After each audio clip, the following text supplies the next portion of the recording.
What if, instead of a traitor's death, he emerged not just as Warden of the North, but as the man who would bring all 7 kingdoms back under one name, Stark? Imagine it. A sword unsheathed at just the right time. A secret revealed moments before execution. A kingdom ready to burn on. One man stubborn enough to stop it. This isn't the Game of Thrones you remember. This is what could have been. If honor hadn't died on the steps of Bella's sept. Ned Stark stood before the Iron Throne, the weight of a dozen lies pressing on his shoulders like armor made of stone. The crowd in the throne room was restless.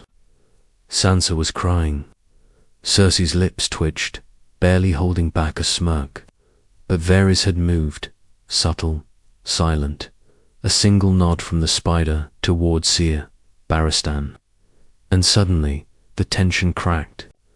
The execution was halted, not by mercy, but by truth.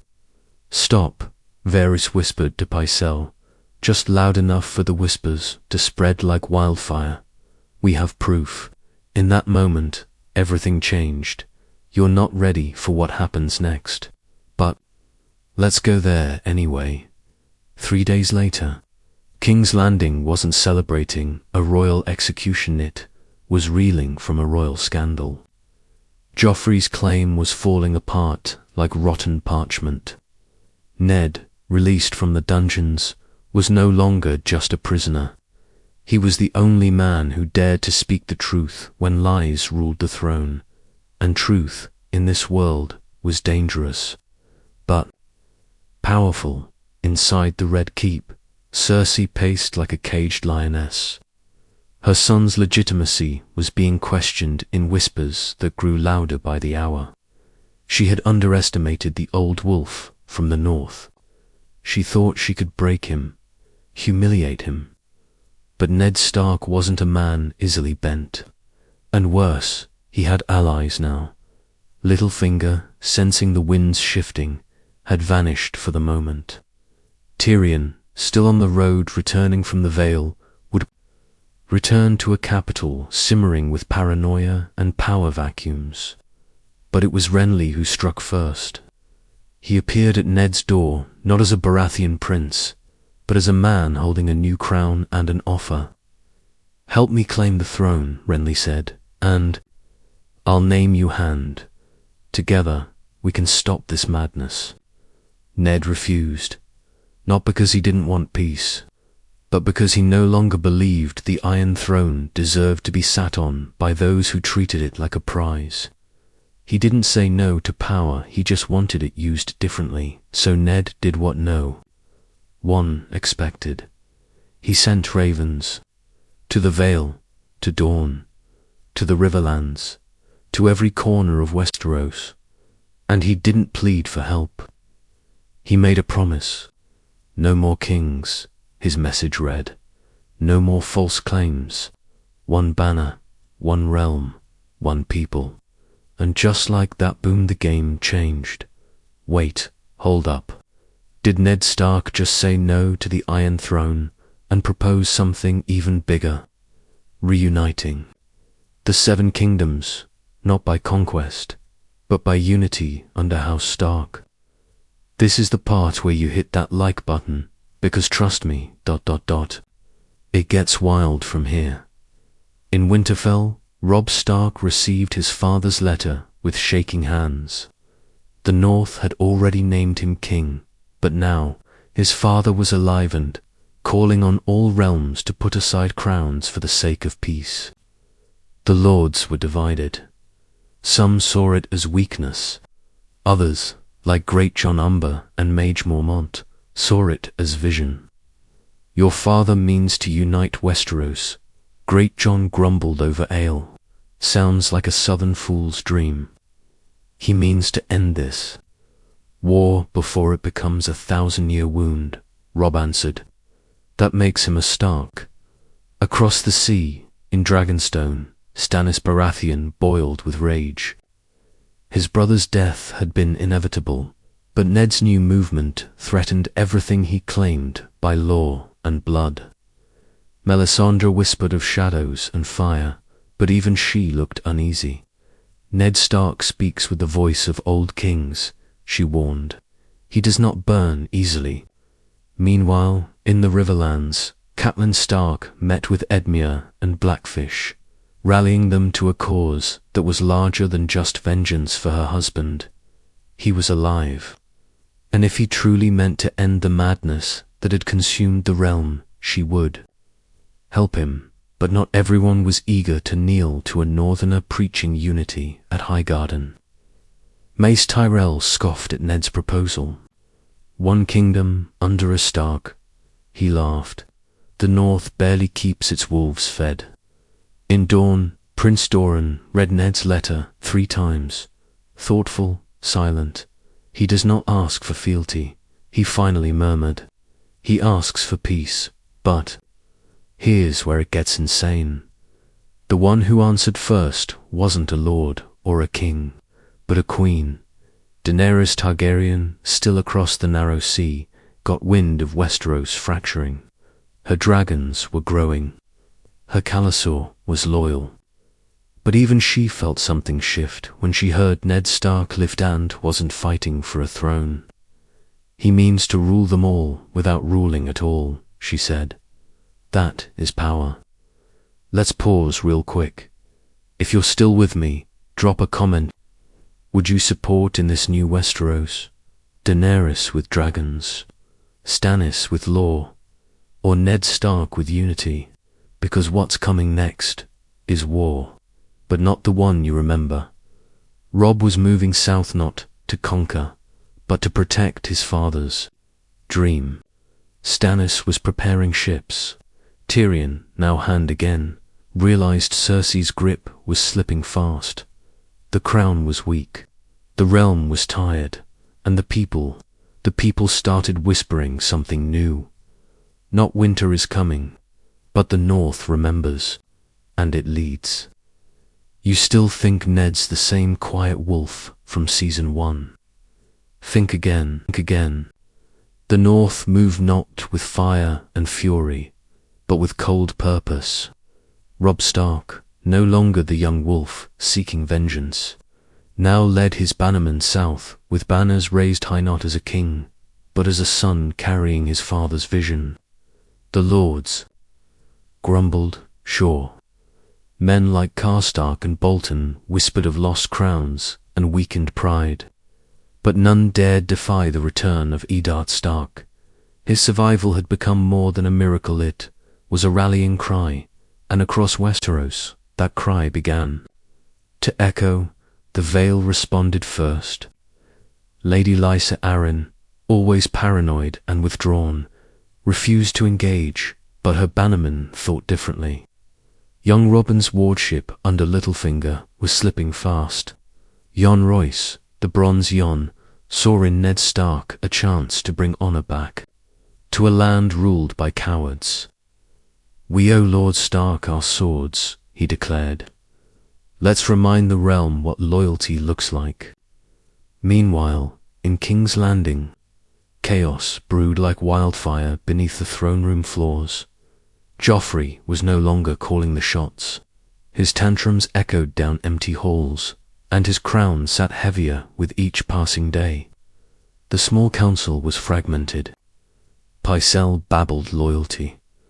Qyburn lurked like a vulture. But it was Varys who controlled the pulse of the city, and Varys, he was gambling everything on Ned. I've served many kings, the spider whispered to Tyrion one night, but very few men. Eddard Stark is a man. Tyrion laughed bitterly, sipping his wine. Honor doesn't rule kingdoms, Varys. Fear does. Perhaps, the eunuch replied, but fear doesn't last. Peace might. That one line changed everything. Because at the same moment, outside the city gates, the people were talking about a Stark who lived. A Stark who didn't want the throne, but wanted everyone to eat, to be safe, to survive. Not just in the North, but in Dorne, the Reach, the Westerlands even, the Stormland. One Westeros, not 7 fractured kingdoms clawing each other to death. Inside the Red Keep, Cersei's fury was volcanic. She had tried everything: assassination attempts, bribery, whisperers, and poison. But Ned's name kept spreading. Worse, Sansa had turned against her. Whatever softness the girl had left melted the day her father walked through the gates alive. "You lied," Sansa whispered, standing before the Queen. "You told me my father was a traitor." Cersei smiled, venomous. "And now he plays it. Being a savior, he'll die all the same." "No," Sansa said, stepping back. "This time, we'll be ready." Meanwhile, on the battlefield near the Trident, Renly Baratheon and his remaining supporters had built a modest camp. With Stannis on the move and the Lannisters unraveling, Renly tried to keep his men loyal, but many were deserting, especially after the letter came. A raven, signed by Ned Stark, sealed in wax bearing the direwolf. The message didn't demand allegiance. It offered protection, autonomy, unity under a realm-wide council, not a singular crown. And most dangerously, it offered hope. Loras Tyrell read it twice, then looked Renly dead in the eye. "He's doing what you should have done. He's making peace without begging for a crown." Renly didn't answer. Back in the Riverlands, Catelyn Stark had gathered the Tully Bannermen. Riverrun became a hub of negotiation, not war. Messages were carried out daily, to Sunspear, to Old Town, to even the Iron Islands and Yal. Talk about that, because while everyone else debated peace or power, Balon Greyjoy saw opportunity. The North marching south, Ned calling for unity. That meant their coastlines were exposed. Yara was ready to launch. The Ironborn wanted blood, but Theon was torn. Letters from Robb came regularly now. No threats, just updates. And for the first time since he'd been taken as a ward, Theon felt something that rattled his bones. He felt wanted. "Father," he said one morning, standing on the deck of a longship, "if the realm unites, we'll be alone again. Better alone and feared than together and weak," Balon growled. But Theon wasn't sure anymore. Pause. Did you catch that? Theon's arc ... is flipping. He's seeing Ned not as a jailer, but as a father figure again. If this continues, the Iron Islands might choose peace over piracy. And if that happens, Westeros truly changes. Back at Harrenhal, a rogue force under Roose Bolton had set up camp. Roose wasn't buying the dream. A world of unity and shared power didn't benefit men like him. He liked quiet shadows, hidden knives, and chaos he could shape. But for now, he played along. "My son will soon return from the dread," he told a gathering of Northerners, "and he's loyal to House Stark." "Yeah, Ramsay, loyal, sure, but let's not get ahead of ourselves," because Ned Stark had reached a tipping point. With support growing and enemies scrambling, he made the boldest move of all. He called a great council, a gathering of all major houses. In Harrenhal of all places, the cursed castle now chosen for something new. Not war, not conquest, but conversation. And guess what? They came. Not all, not willingly, but enough. Tyrion arrived first, representing the fractured Lannister remnants. Sam Tarly showed up with a message from the Citadel. Even Davos, with Stannis at his back, came as an unofficial envoy. But the room fell silent when Daenerys walked in, flanked by 2 dragons. Cloaked in black and silver, she wasn't there to conquer, she was there to listen. "You don't want a crown?" she asked Ned, eyes narrowed. "I want a future." And for once, that was enough. But hold on, don't blink now, because the pieces are all on the board. The Great Council is forming. Alliances are shifting. Enemies are pretending to be friends. And Ramsay Snow, yeah, he's on his way.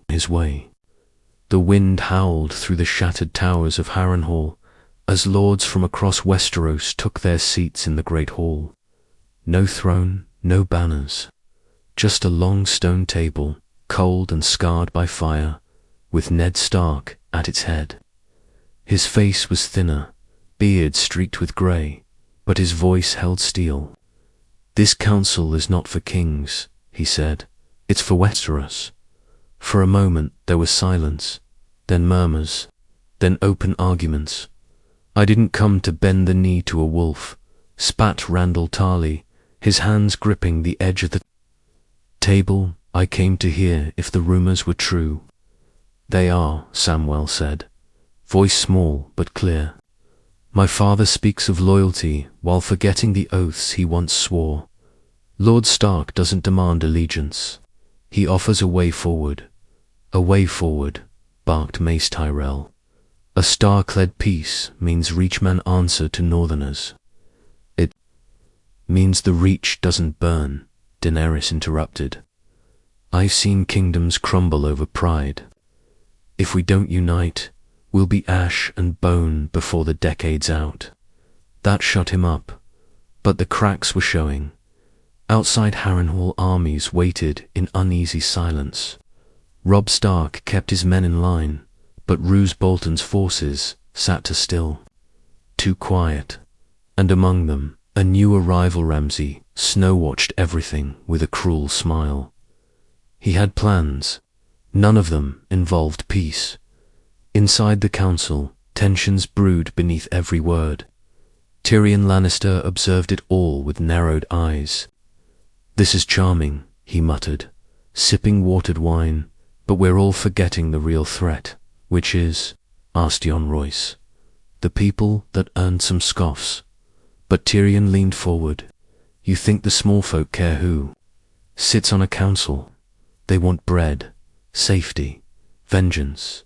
They've seen their homes trampled for 10 years. And now every noble house gathers in a haunted ruin and pretends to play fair." He pointed at Ned. "They'll follow him, for now. But if this council fails, even one of you breaks it, they'll turn on us all." Daenerys nodded. "Then we don't fail. Okay." Quick pause. "Did you feel that shift? The moment when enemies stopped glaring and started agreeing. Ned's gamble is working. For now. But there's one name we haven't mentioned.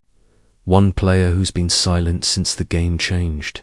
Petyr Baelish, Littlefinger, had vanished from the capital the moment Ned survived. But he hadn't been idle.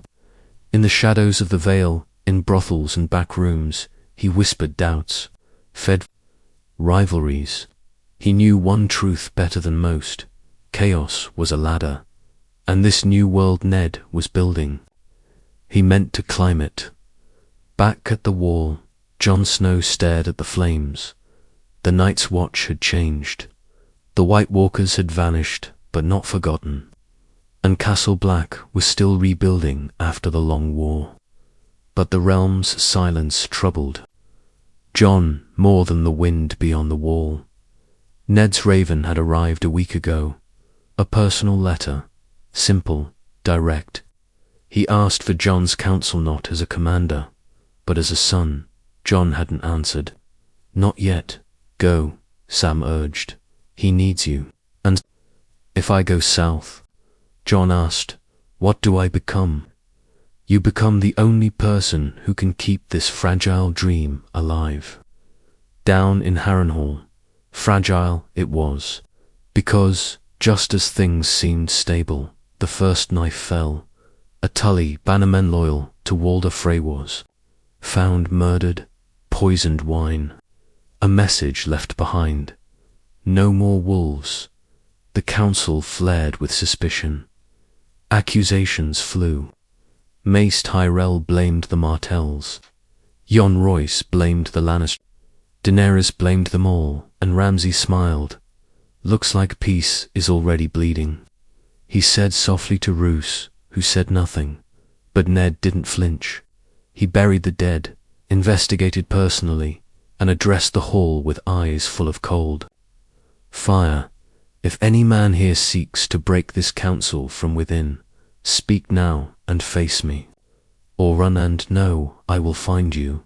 That speech, yeah, it landed. He wasn't the broken prisoner from King's Landing anymore. He was Lord Stark of Winterfland, something more, a unifier, a threat. Tyrion leaned over to Daenerys after the speech. He reminds me of your brother. Not Viserys, the other one, Rager. Yes, Tyrion said. Except this time, he might actually win. Outside, ravens scattered, because Ned's next move wasn't defense. It was expansion. The North had begun talks with Dorne, with the Vale, even the Stormlands. A new Pact 7 regions, 7 voices, 1 realm. But here's the kicker. They wouldn't rule from King's Landing. They'd rule from a new seat, somewhere untouched, somewhere no single house controlled. The Isle of Faces. Yeah, remember? That ancient weirwood-filled island in the middle of the lake. Legend said the children of the forest made pacts there. Ned meant to build the future there, not with swords, with signatures, and the first to sign was Daenerys Targaryen. Chased a throne all my life, she said. Maybe it was never meant for me. Maybe I was meant to build something new.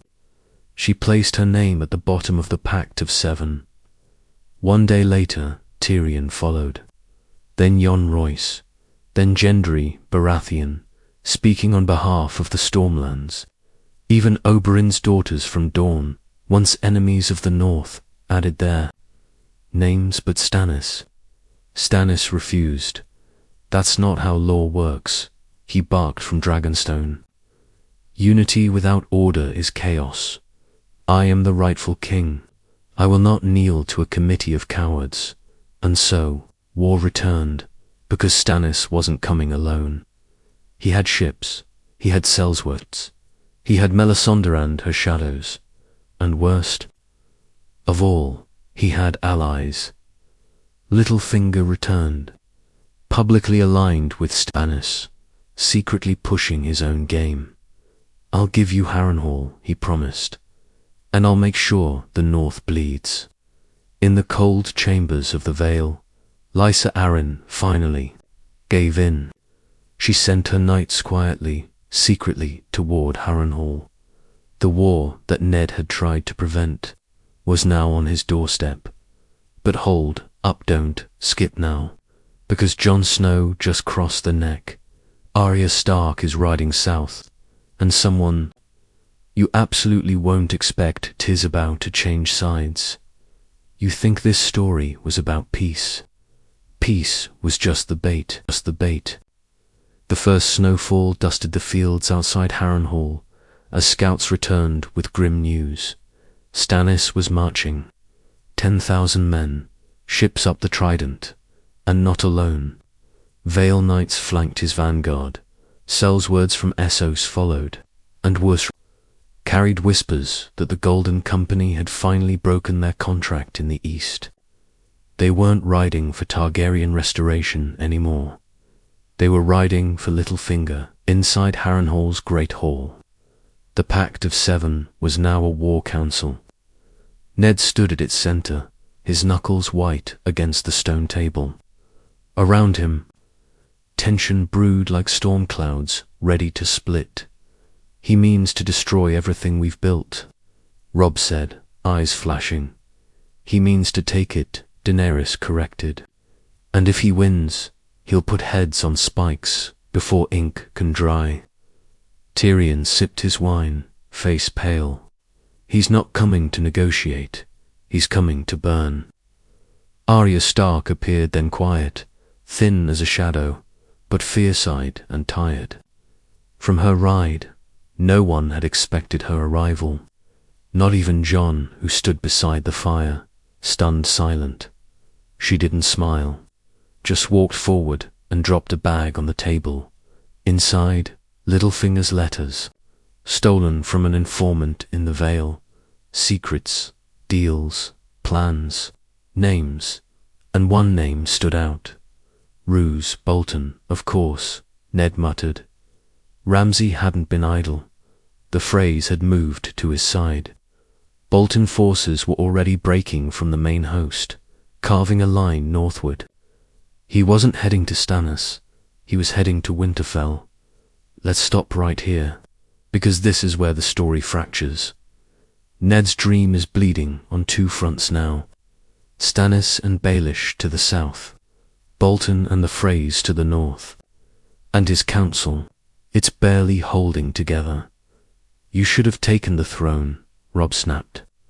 We wouldn't be sitting here begging for unity while wolves circle. I didn't want to be another crown chaser, Ned replied. Well, now someone else does, and they're better at it than you. For a moment, it felt like the Stark family would break again. But Arya stepped between them. We either fight together, she said, or we die apart, like before. Simple words, but they struck true. And just like that, the mood shifted. Daenerys placed her hand over the map. I'll take the dragons north. If Bolton thinks the north is undefended, let him taste fire. Ned looked up. You'd do that. I came here to build, not watch your house fall apart. Pause. Let's acknowledge what just happened. Daenerys Targaryen is defending Winterfell. No Iron Throne. No dragons above King's Landing. She's protecting the north because she believes in the Pact. Meanwhile, in Dragonstone, Stannis prepared his fleet. Melisandre's fire burned high that night. I have seen his face in the flames, she said. The false wolf, the crumbling. Pact, you are, Azor Ahai. Your sword will cleanse the realm. Stannis drew Lightbringer with shaking hands. But he wasn't listening to prophecy. He was thinking of Robert, of Renly, of every man who spat in his face and called him second. Ned Stark would be the last. On the road to Winterfell, Ramsay's forces moved fast. He sent heads ahead of him, Karstark loyalists, small folk who resisted, even members of House Manderley who wouldn't bend. Winterfell braced. Robb rode ahead of the main force, determined to hold the gates. But Ramsay knew the north too well. He wouldn't attack head-on. He planned to starve them, bleed them, break them from inside. Except someone was already inside. Bran Stark, he had returned quietly after years beyond the wall. Not as a crippled boy, but something else now. Not quite man, not quite God, the three-eyed raven. He warned Maester Luwin of tunnels beneath the keep, secret paths, forgotten by most, known to Bolton blood, and through those tunnels came the first wave. Bolton men slipped into Winterfell under cover of night, but Bran was ready, with Arya at his side. He turned those tunnels into traps, pits, fires, blades. Arya hunted in the dark like a wraith, and when dawn came, the dead Bolton men were nailed to the gate in warning. Back at Harrenhal, news of the attack hit like thunder. Ned wanted to ride north, but the council held him. If you leave now, Tyrion warned, Stannis will take this seat. Then you'll be a warden with nothing left to ward. So Ned did the unthinkable. He named Jon commander of the northern defense. You know Winterfell better than any man alive. She answered to you. Jon didn't argue. He simply nodded on, left that night. Let's take a breath. Stannis is coming. Bolton is rising. Littlefinger is pulling strings like a mad puppeteer. But the real fracture, it's inside Ned. He built this dream, and now it was tearing everything he loved in two. Outside Harrenhal, the southern armies gathered. A final battle wasn't just coming, it was being chosen. And then a raven came, black, sealed with a mark no one had seen in years. The sigil of House Martell. Inside was a message. We are coming, for the Pact, for peace, for Ilya, Oberyn's daughters, the Sand Snakes, marching from dawn, not for war but to end it. But if you think they're here to play nice, you don't know vengeance. And trust me, you won't believe who dies next. The fires around Winterfell hadn't burned out when Jon Snow arrived. The northern sky was painted orange and black smoke rising like ghosts from the battlefield. Bolton forces were scattered across the woods, some dead, some dying, the rest retreating to regroup. Ramsay had underestimated Bran and Ariond. Now the cost was heavy. Jon rode through the gates without ceremony. Covered in snow, dirt, and blood, he looked like a soldier, not a commander. But the people cheered anyway. He didn't smile. Inside, Arya was tending to Bran, who sat by the heart tree. "They'll come again," she said, eyes scanning the horizon. "Ramsay won't stop." "I know," Jon replied, "but this time we'll be ready." A few miles east, Ramsay watched from a ridge with narrowed eyes. He'd expected chaos. Instead, he'd found resistance, discipline, traps. This wasn't the broken north he'd hoped to prey on. This was something worse. It was united. "Let them celebrate," he muttered. "I'll carve their joy from their ribs soon enough." Back at Harrenhal, the air had changed. The Great Council was silent. Word of the northern attack had rattled every soul in the room. Daenerys sat still, her hands clasped. Ned paced. "The North holds 4 now," Tyrion said. "But we have bigger problems." Because Stannis had landed, ships from Dragonstone and the Stormlands had made landfall at Sulpans. His army, nearly 15,000 strong, was marching fast. He wasn't sending envoys. He wasn't playing games. He was coming for Harrenhal, and he was coming with fire. The council broke into panic. Jon Royce demanded they fortify the castle. Mace Tyrell suggested retreat. Gendry Baratheon, torn between loyalty and survival, slammed his fist into the stone table. "He's wearing my father's crown, and he's burning the realm down to keep it." But then came a shock no one saw coming. A second raven, from Littlefinger. "I have taken King's Landing. The Red Keep is mine. Crown me, and I will end Stannis' march." Silence. Tyrion. Read the letter twice. He's lying. He's not, Daenerys said. The Gold Cloaks were loyal to chaos, not the crown. And just like that, Littlefinger had flipped the table. Pause. You feel that? That twist right there just shattered the entire power map of Westeros. While Stannis marches toward Harrenhal, Littlefinger has taken King's Landing without spilling a drop of blood. And now he's offering peace, but only if he gets the crown. Ned didn't speak for a long time. His face was stone. His eye storms.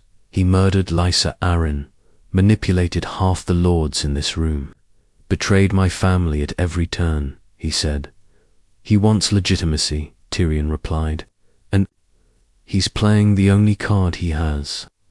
"If we give it to him," Daenerys asked, "what do we become?" Nobody answered. Outside the walls of Harrenhal, campfires lit the hills. Stannis was 1 day away, 2 at most. The time for debates had ended. So Ned Stark made a decision. "We march," gasps echoed. "To King's Landing," he said. "We." Take the throne back before chaos crowns itself king. They moved fast. Within hours, horses thundered through the riverlands. Raven scouts flew ahead. And somewhere among the hills, Oberyn's daughters, savage and silent, watched it all unfold. The sand snakes arrived just as the Stark forces reached the Blackwater, not with armies, with knives and poisons and offers of alliance. We remember, Elia O'Bara said, face hard as iron. But vengeance doesn't build kingdoms. It burns them. Ned nodded. Then help us stop this fire from spreading. In King's Landing, Littlefinger watched from atop the Iron Throne. He hadn't sat in it yet, but he stood near it, admiring the room, letting the silence soak in. He had made no grand declaration, no coronation, just took the city, locked it down, and waited for Ned to crawl back. But instead, he got dragons. Daenerys flew ahead of the council's forces, dragons shrieking over the city like thunder. She didn't burn, not yet, just circled, loud enough to make the people scream, to make the gold cloaks falter, and it worked. By the time Ned's army reached the gates, half the guards had abandoned their posts. The Red Keep, long a symbol of fear and power, was a fortress of shadows. They entered without bloodshed until the throne room. Littlefinger waited there, alone, clad in black, smug as ever. You came, he said to Ned, voice calm. I knew you would. I came to end this. Littlefinger smiled. Then do it. Strike me down, and chaos wins. Leave me, and chaos rules. That's when Jon entered. Not alone, with Arya. Littlefinger saw her and flinched for the first time. She stepped forward, slow, measured. You remember what you told my sister, Arya said, drawing her dagger. Chaos is a ladder. He didn't answer. She raised the blade, and this time there were no whispers, just steel. One cut, swift, clean. Littlefinger fell. No fanfare, no speeches, no games, just the end, and the throne. Room once filled with warlords, and whispers fell silent. The Iron Throne stood, empty, and no one moved to claim it. Jon looked at Ned. What now? Ned didn't look at the throne. He looked at the people behind him. Dany, Tyrion, Jan, Arya, Bran, Gendry, even the sand snakes. He stepped forward, not to sit to speak. The Game of Thrones is over, but if you think this is the ending, you're dead wrong. Stannis isn't gone. Ramsay isn't finished. The sky turned black over Blackwater Bay, not with smoke, but with storm. A cold wind swept through King's Landing, snapping banners and chilling the bones of every soldier on the walls. Stannis had arrived, his ships anchored like teeth along the coast, and his army silent, disciplined. Brutal was already encircling the city. But this time, there would be no wildfire, no Lannister reinforcements, no secret betrayals from within. Stannis had come with fire in his eyes and righteousness in his bones. Inside the Red Keep, the War Council met for what they all knew could be the final time. He won't negotiate, Tyrion said, fingers drumming the table. He won't accept the pact. He won't kneel. He's too far gone. He believes it's his by right, Dany added, calm but sharp. He'll die before he yields. Then we give him the death he's chasing, Arya said. Ned didn't respond. He stared out the window, watching the storm roll in. He's my last failure, he finally said. One I never saw coming. Back at the gates, Jon stood at the front lines. Beside him, Robb, The wolves of Winterfell reunited one final time. Dany circled above on dragon, Rhaegal following behind. Her dragons screeched into the wind, shaking the ground itself. Stannis' forces were already forming ranks outside. The walls, spears, shields, siege towers, discipline carved into every motion. And at the head of them all, atop a black horse, Stannis Baratheon sat like judgment made flesh. Lightbringer glowed at his side. Melisandre stood beside him, hands raised to the sky, whispering prayers in a language older than the wall. Jon turned to Robb. "We're outnumbered." Robb nodded. "Then we even the odds." And then came the signal. The dragons dove. Fire rained across the front lines, controlled, precise, not to destroy the army, but to shatter morale. Stannis' soldiers scattered, screamed, shielded themselves. But the king did not flinch. He marched forward. Lightbringer burned in his hand like a torch from hell. Inside the city, Ned led the second wave. Northmen, Dothraki, Dornish, strange allies, bound not by blood, but by belief in something new, in something better. The first clash was thunder. Steel on steel, fire on flesh, magic on bone. Melisandre stepped forward, chanting louder. Shadows coiled around her like smoke, taking shape blades of darkness, reaching for Jon. But Bran was waiting in the godswood behind the red keep. The three-eyed raven whispered to the trees. And from the roots of the city, the old gods answered. Wind slammed through the field. The shadow twisted, then vanished. Melisandre screamed and collapsed, blood pouring from her eyes. Pause, this is it. The final collision, the prophecy, crumbling, the chosen one, failing, the gods. Divided, and in the middle of it all, House Stark not chasing crowns, but saving the realm one blade at a time in the chaos. Arya found Stannis. She moved like wind quiet, quick, deadly. But Stannis wasn't fooled. He blocked her first strike. Swung Lightbringer with terrifying force. "You think you can stop fate, girl?" He snarled. Arya didn't answer. She vanished, then stabbed him from behind. But he turned, bleeding. Burning Anne brought the sword down on her shoulder. She screamed before the second blow could land. Jon tackled Stannis to the ground. They rolled. In the mud, two blades clashing again and again. Jon's breath came ragged. Stannis' face twisted in fury. "You betrayed the Watch. You betrayed your blood." Jon's sword found Stannis' leg cut deep. "I chose the living," Jon spat. "You chose fire." And then he buried Longclaw into Stannis' chest. For a moment, there was silence. Then a burst of light erupted from Stannis' body fire and shadow, exploding in every direction. Then nothing, just smoke. He was gone, but not before he left something behind. A whisper in Melisandre's voice, echoing in Jon's ear. "The true enemy still lives." Back in the Red Keep, Daenerys landed beside the throne. It was untouched, cold, empty.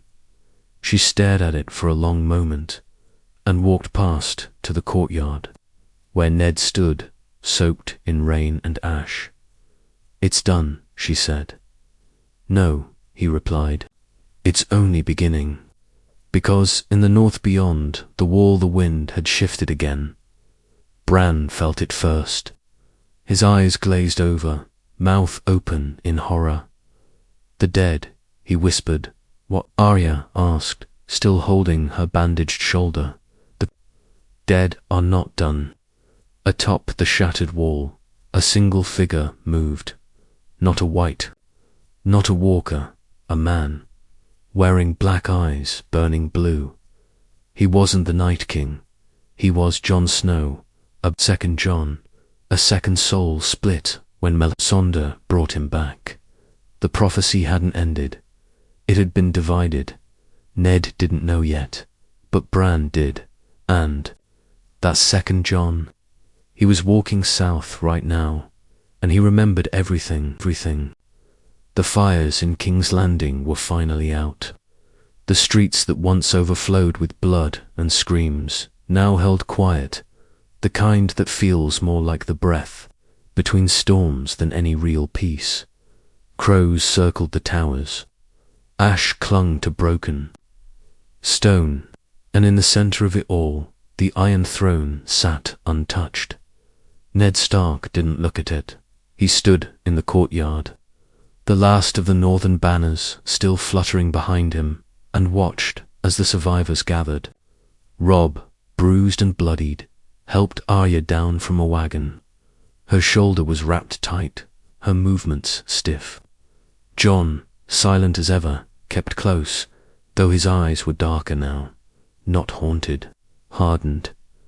Daenerys stood nearby, Drogon looming above, like a shadow carved from fire. Her face was unreadable. She hadn't spoken much since Stannis fell. Something in her had shifted subtly, but undeniably, and Bran sat alone in the godswood behind the Red Keep, where weirwood roots cracked. Through old stone, Bran had not moved in hours. Not since the vision, not since he saw the other Jon, the one walking south from beyond the wall, a perfect twin in face, but not in soul. His presence wasn't like the Night King. It wasn't cold. It was hollow. "They'll call this peace," Tyrion said as he limped up beside Ned. "But peace doesn't last in West." "It pauses," Ned nodded. "Then let's use the pause wisely." Over the next few days, the new order began to take shape. The council was not dissolved, was expanded. Every region sent a representative. From Dorne, Nymeria, Sand, from the Stormlands, Gendry Baratheon. The Vale sent Jon Royce. The Riverlands, Edmure, Tully. The Reach, Samwell Tarly, on behalf of House Tarly and House Tyrell. And from the north, Sansa Stark. Yes, Sansa. She arrived quietly. Having ridden with what was left of House Manderley and House Glover, she brought not demands, but a question. What now? And Ned had the answer. They would not crown a king or queen, they would rebuild. 7 regions, 7 voices. The Pact of Seven would not be a symbol. It would be law. The Iron Throne was melted down by dragonfire at Daenerys' request. What remained twisted Valyrian steel was reforged into 7 blades, one for each realm's council seat. No one ruled, all agreed. That was the vision, and for a time it held, but not for long, because far to the north the dead moved again. But slower, stranger. They didn't hunger. They didn't scream. They simply walked. Behind them, the second Jon came. Not undead, not hollow, but something else. He wore no crown. He raised no sword. But the animals fled before him. The snow curled around his feet like it knew him, and every night Bran dreamed of him. "I don't understand," Arya said as she watched Bran tremble in his sleep. "Is he dangerous?" "He's me," Jon said quietly, "but not." And Ned, who had once believed the world was divided between honor and treachery, looked at his son and knew. The true war had only just begun, but they wouldn't face it divided this time. The Pact of Seven would stand, even if they had to fight death again, even if the enemy wore a familiar face, even if the dead ... remembered in the coming weeks. The kingdoms began to heal. The Dothraki returned to the grasslands. The Unsullied sailed for north. Dorne reclaimed its independence under new blood. Gendry oversaw repairs to storms. End Sam founded the first royal library in Old Town and John Hour. John took up guard at Winterfell once more, not as a prisoner of the past, but as its keeper. Arya sailed west again, but not to escape. To explore, Robb ruled the north in his father's stead, and Daenerys, she vanished. One morning, she and Drogon were gone. No trail, no smoke, no whispers. Some say she headed east to Valyria. Others say she became fire itself. But Ned believed one thing: she left because her part was done, and somewhere deep in the woods beyond the wall, in the lands of forgotten gods. The second Jon stared at the stars. No breath, no warmth, but a voice in his ear. Bran's voice. You are not death. You are the reminder. The reminder that no matter how many thrones melt, no matter how many kings fall, winter always returns. And when it does, the realm must be ready. This was not the end. This was just the first piece that mattered, and the last chance to keep it.